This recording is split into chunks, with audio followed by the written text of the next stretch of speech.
ഒറ്റങ്ങളെ കൊണ്ട് തോറ്റു. മോങ്ങാതെ വിടേരി, ഞാൻ പോയി ചോദിക്കാം. ജിങ്കിജ ജിങ്കിജ, വലിയ മഞ്ച് എനിക്കിടാ, ചെറിയ മഞ്ച് അവൾക്കിടാ. എടാ കൂട്ടത്തിൽ നീയല്ലേ വലുത്, അത് പിങ്കിക്ക് കൊടുക്കണ ചെറുതെടുത്തോ. തിന്നേണ്ട കാര്യം വരുമ്പോഴാണല്ലോ വലുപ്പം ചെറുപ്പമുള്ളത്. അല്ലാതെ അവള് രാജാവും ഞാൻ വെറും പടരും. എന്നെ എടാന്നല്ലാണ്ട് വിളിക്കില്ല.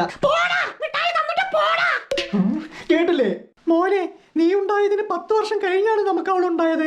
അന്നൊക്കെ ഞങ്ങൾ അവളെ താലോലിക്കുന്നതിന് കൂടുതലും നീ അവളെ ലാളിച്ചിരുന്നു. ആദ്യമായിട്ട് അമ്മ അച്ഛ എന്നല്ല അവള് വിളിച്ചത്, ഏത്താ ഏത്താ എന്നായിരുന്നു. മതി അമ്മ. എവിടെ എന്റെ തങ്കച്ചി? ആവോ സെന്റ് ഏറ്റു. തങ്കോ തങ്കോ.